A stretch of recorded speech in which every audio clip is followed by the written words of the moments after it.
আজকে আমার discipline of Chanakya নীতি বা রুল মনে এতে চিন্তিয়া কর্ম নাহি প্রকাশিবে, অন্য কেউ জানে যদি কার্য বিনাশিবে। অবশ্যই কর্তব্য কর্ম নিজ মানুষে রাখতে হবে, যে কথা কাহারো কাছে প্রকাশ করিবে না। অপর লোকে জানতে পারলে সেই কাজ সিদ্ধ হয় না। পথ দেখে পা ফেলে পথেতে চলিবে, বিশুদ্ধ কাপড়ে ঝেঁকে জল যে খাইবে। স্বাস্থ্য শুদ্ধ কথা যাহা তাহাই কহিবে, যাহা মনে ভালো বুঝ সেই কার্য করিবে। ভালো রূপ পথ দেখে পদক্ষেপ করত পথ চলিবে। শুদ্ধ কাপড়ে জল ছাকিয়া পান করা উচিত।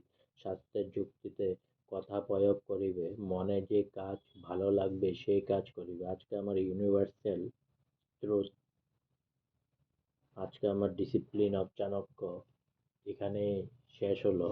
তাই পুনরায় অনেক অনেক সাবস্ক্রাইব করুন আমার চ্যানেলটি, অনেক অনেক লাইক করুন প্লিজ।